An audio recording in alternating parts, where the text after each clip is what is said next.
Bismillahirrahmanirrahim. Assalamualaikum warahmatullahi wabarakatuh. Salam sejahtera bagi yang beragama lain.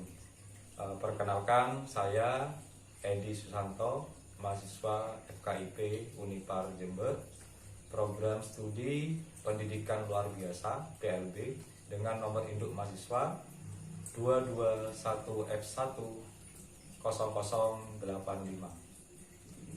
Kesempatan kali ini saya akan memaparkan atau membahas materi tentang mata kuliah pendidikan anak tunanetra, di mana pendidikan anak tunanetra ini berkode mata kuliah 86202.066 sebagai bagian dari tugas yang diberikan oleh dosen pengampu Bunda Sugihartati, SPD, MPD.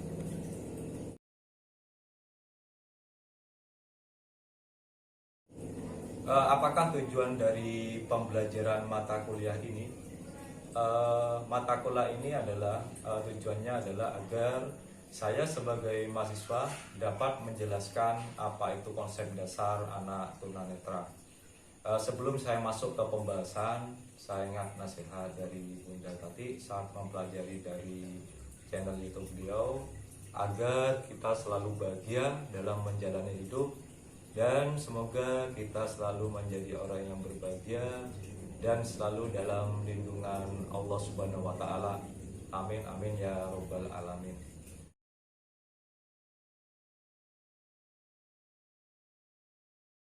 Baik teman-teman dan khusus untuk Bunda Tati yang saya hormati, bahasan kali ini saya akan membahas kaitan dengan pengertian, indikator dan pokok bahasan, mana ketiganya merupakan akan saya ulas pada pemaparan kali ini. Baik, untuk yang pertama adalah pengertian dari tunanetra. Pengertian tunanetra dikutip dari Wikipedia Bahasa Indonesia. Tunanetra adalah istilah umum yang digunakan untuk kondisi seseorang yang mengalami gangguan hambatan dalam indera penglihatan. Yang kedua, menurut Persatuan Tunanetra Indonesia atau Pertuni, tunanetra adalah kondisi seseorang yang tidak memiliki penglihatan sama sekali atau buta total, hingga orang yang masih memiliki sisa daya penglihatan, tapi tidak mampu memakai penglihatannya untuk membaca tulisan berukuran 12 poin dalam keadaan cahaya normal, walaupun sudah dibantu kacamata. Kemudian yang ketiga, ini ada beberapa pengertian menurut para ahli, di mana nanti saya akan menyampaikan 8 pemikiran menurut para ahli. Yang pertama, definisi tunanetra. Yang pertama dari Nakata tahun 2023, bahwa tunanetra adalah setiap kategori individu yang mempunyai kombinasi ketajaman penglihatan hampir kurang dari 0,3 atau 60/200, sehingga dalam realitas sosial sendiri mempunyai tingkat kelainan fungsi penglihatan. Yang kedua dari T. Suciati Sumantri tahun 2006, bahwa tunanetra itu adalah bagian daripada adanya penjelas setiap individu yang indera penglihatannya atau kedua-duanya tidak dapat berfungsi sebagai saluran penerimaan serangkaian informasi dalam kegiatan sehari-hari seperti orang normal pada umumnya. Kemudian yang ketiga, Ardi di tahun 2013 menyampaikan bahwa tunanetra adalah bagian dari adanya kategori apabila dalam proses pembelajaran ia memerlukan atau membutuhkan alat maupun metode khusus atau dengan teknik-teknik tertentu sehingga dapat belajar tanpa penglihatan atau penglihatannya terbatas. Keempat, Halahan atau P. Daniel dan Kaufman M. James tahun 2009 menjelaskan bahwa tunanetra buta merupakan orang yang mempunyai ketajaman melihat 20/200. Maksudnya penyandang hanya dapat melihat objek pada jarak 20 kaki atau 6 meter, sementara orang umumnya mampu melihat dengan jarak 200 kaki atau 60 meter, atau kurang dari mata yang lebih baik setelah dikoreksi, atau seseorang yang memiliki lapang pandang sangat sempit. Jarak paling lebar berdiameter tidak lebih dari 20 derajat. Yang kelima, Sari Rudianti 2002 menjelaskan anak tunanetra adalah anak yang karena dampak suatu hal dari penglihatan mengalami luka atau kerusakan baik struktural ataupun fungsional, sehingga kondisi penglihatannya tidak berfungsi sebagaimana mestinya. Yang keenam, dari pakar para ahli Hartman dalam Anastasia Wijayanti dan Immanuel Hitipiu di tahun 2007 menjelaskan tunanetra adalah seorang anak yang tidak dapat menggunakan penglihatannya. Oleh sebab itu ia bergantung pada indera lainnya seperti pendengaran atau perabaan. Yang ketujuh, Baraga dalam Purwaka 2005. Baraga Purwaka 2005 menguraikan bahwa orang dengan hambatan penglihatan adalah seseorang yang mengalami cacat penglihatan sehingga mengganggu dalam proses belajar dan pencapaian belajar secara optimal, sehingga diperlukan berbagai penyesuaian dalam proses pembelajarannya. Dan yang terakhir, dari pendapat Munawir Yusuf tahun 1996, istilah tunanetra menggambarkan suatu kondisi di mana penglihatan tidak dapat diandalkan lagi meskipun dengan alat bantu, sehingga tergantung pada fungsi-fungsi indera yang lain. Nah, dampak penglihatan kurang sehingga mempunyai kesulitan dengan tugas-tugas utama yang menuntut fungsi penglihatan, tetapi dapat berfungsi dengan alat bantu khusus namun tetap terbatas. Untuk indikator adalah mengacu pada ruang lingkup anak tunanetra, di mana di sini ruang lingkup anak tunanetra itu menurut pendapat para ahli. Dan yang ketiga, pokok bahasan. Nah, pokok bahasan ini akan memuat tentang faktor penyebab terjadinya seorang menjadi tunanetra. Jadi pemaparan kali ini terbagi menjadi dua kerangka besar, yaitu yang pertama adalah ruang lingkup ketunanetraan menurut para ahli, dan yang kedua adalah faktor penyebab terjadinya tunanetra. Jadi teman-teman, di sini saya akan membahas kaitan dengan dua, di mana yang pertama saya ulangi adalah ruang lingkup ketunanetraan menurut para ahli, yang kedua adalah faktor penyebab terjadinya seseorang menjadi tunanetra. Baik teman-teman yang berbahagia, kita akan bahas satu persatu mengenai dua bahasan ini.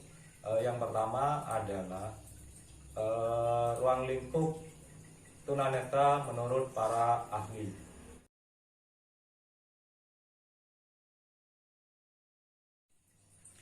Menurut beberapa penelitian para ahli, indikator tunanetra itu dibagi menjadi dua, yaitu yang pertama adalah dari segi medis, kemudian yang kedua dari segi pendidikan. Kita bahas yang pertama, teman-teman. Yang pertama adalah dari segi medis, di mana secara legal seseorang dikatakan buta atau tunanetra apabila ketajaman penglihatannya 20/200 atau kurang pada mata yang terbaik setelah dikoreksi, atau lantang pandangnya tidak lebih besar dari 20 derajat. Nah, dari sini ada angka-angka yang tentunya belum bisa dimengerti oleh selain dari medis kaitan dengan penentuan angka, di mana angka ini untuk mengetahui tentunya harus diperiksa oleh seorang ahli atau dokter dengan menggunakan alat medis. Yang kedua, setelah saya tadi menyampaikan kaitan dari segi medis, yang kedua dari segi pendidikan atau fungsional. Jadi secara pendidikan atau fungsional, seorang dikatakan buta itu secara fungsional apabila saluran utama yang dipergunakan dalam belajar adalah perabaan atau pendengaran. Nah, teman-teman yang mengalami gejala seperti ini jangan berkecil hati, karena dibalik dari dibalik dari sesuatu yang menjadi kekurangan pasti ada beberapa hal yang menjadi kelebihan.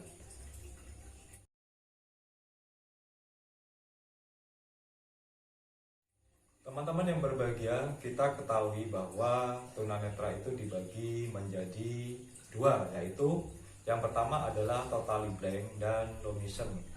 Baik, kita bahas satu persatu ya, apa itu totally blank dan apa itu low vision. Totally blank yaitu buta total, di mana pada kasus ini penderita tidak bisa melihat cahaya atau objek secara penuh. Yang kedua adalah low vision.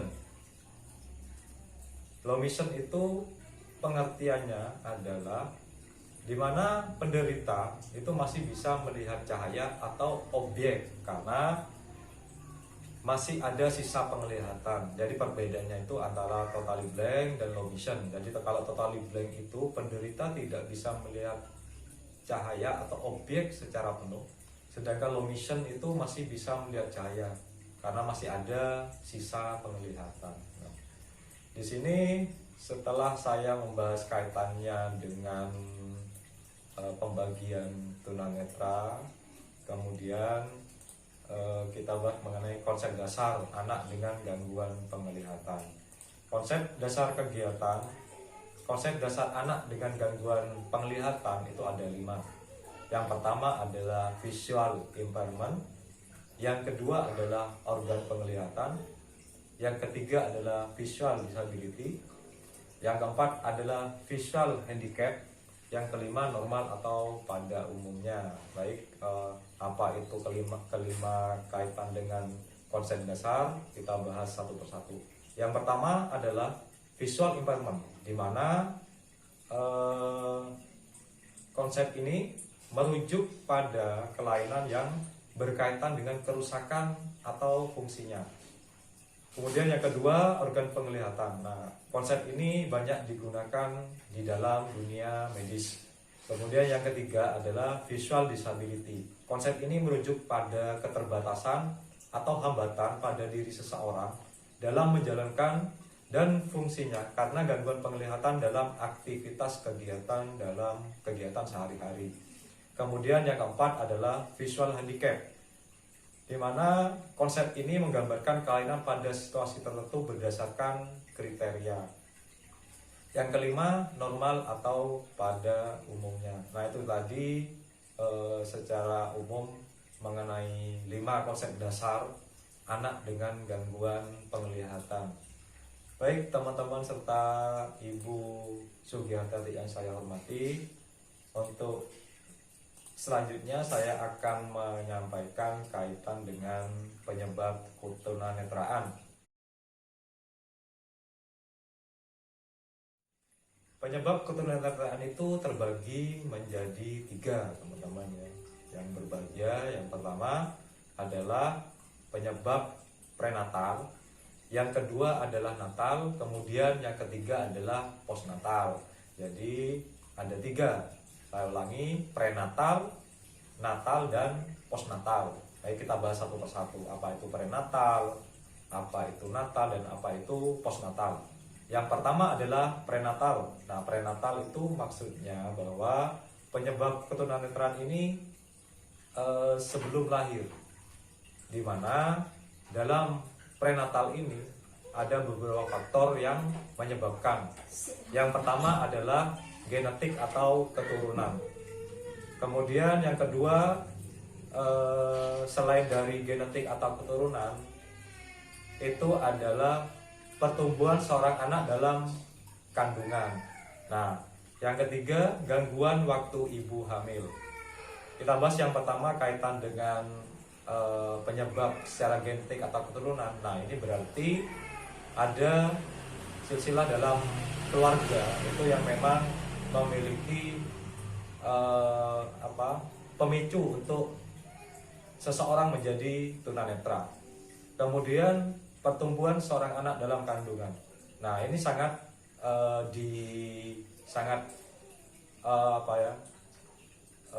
sangat dipengaruhi kondisi ibu, di mana seseorang yang mempunyai penyebab karena prenatal ini biasanya seorang ibu tersebut banyak mengalami gangguan penyakit atau mengalami sakit saat mengandung seperti itu. Nah, penyakit apa saja yang bisa menyebabkan salah satu faktor penyebab dari ketunanetraan? Yaitu yang pertama adalah TBC, yang kedua karena adanya infeksi atau luka yang dialami oleh ibu hamil akibat terkena rubella atau cacar air. Cacar air, nah ini suatu penyakit yang umum ya teman-teman. Dan selain itu adalah infeksi penyebabnya, infeksi karena penyakit kotor atau sifilis misalkan. Kemudian toksoplasmosis dan tumor. Nah, selain dari penyebab dari genetik, kemudian adanya penyakit yang membawa suatu penyebab dari ketunanetraan yang saya sampaikan tadi, juga salah satunya adalah kurangnya vitamin yang dikonsumsi oleh seorang ibu yang lagi hamil. Nah, ini juga akan menjadi salah satu faktor prenatal atau sebelum lahir penyebab ketunanetraan. Selain dari prenatal, yang kedua adalah natal. Apakah itu natal? Natal itu maksudnya adalah penyebab ketunanetraan ketika lahir. Nah, ketika lahir. Jadi setelah ketika lahir, setelah lahir. Nah, di sini juga banyak faktor yang menyebabkan. Yang pertama, misalkan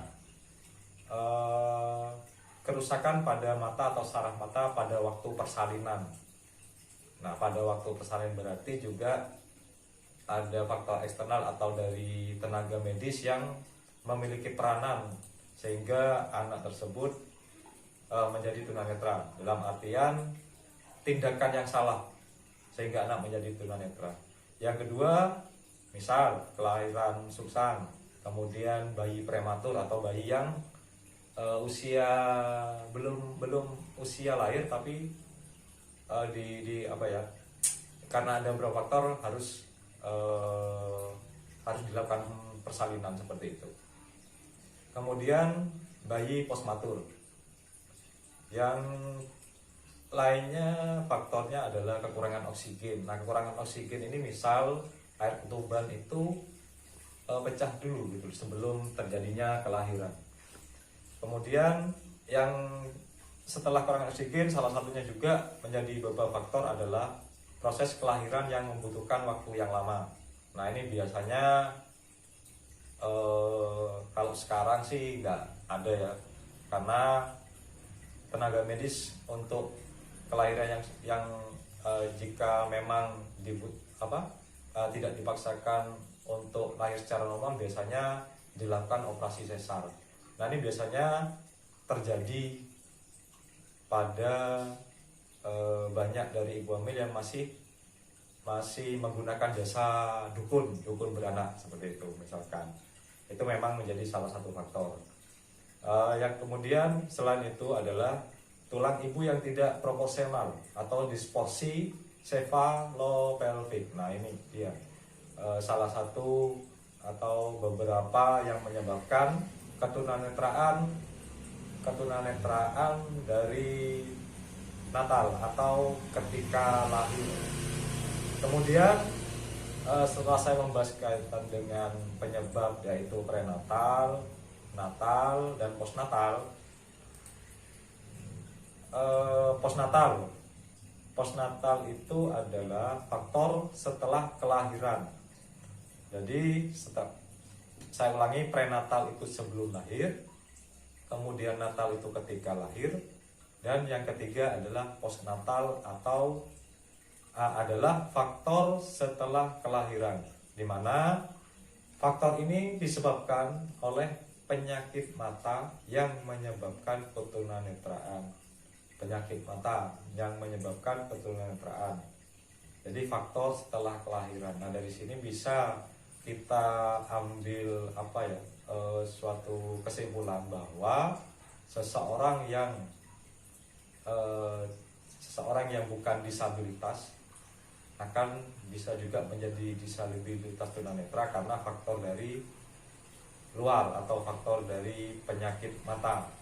Nah, contohnya yang dari faktor-faktor postnatal ini, contoh penyakitnya seropatalmia, kemudian trauma, kemudian katarak, kemudian contohnya lagi glosoma diabetik retinopati, makula degenerasi, retinopati of prematur. Nah, ini bagian-bagian dari penyakit mata yang akan menyebabkan seseorang menjadi tunanetra. Selain itu, faktornya juga adalah kecelakaan. Dari kecelakaan tadi juga ada konjungtivitis. Konjungtivitis ini atau mata merah juga merupakan salah satu penyakit yang akan menyebabkan seseorang menjadi tunanetra. Konjungtivitis ini adalah peradangan yang terjadi pada konjungtiva atau selaput bening yang melapisi bagian depan mata. Kemudian selain trichiasis adalah pertumbuhan bulu mata ke arah kornea. Jadi bulu mata itu yang seharusnya itu tumbuh ke arah luar, itu malah tumbuh ke arah dalam sehingga mengenai kornea. Nah, hal ini menyebabkan kerusakan pada kornea.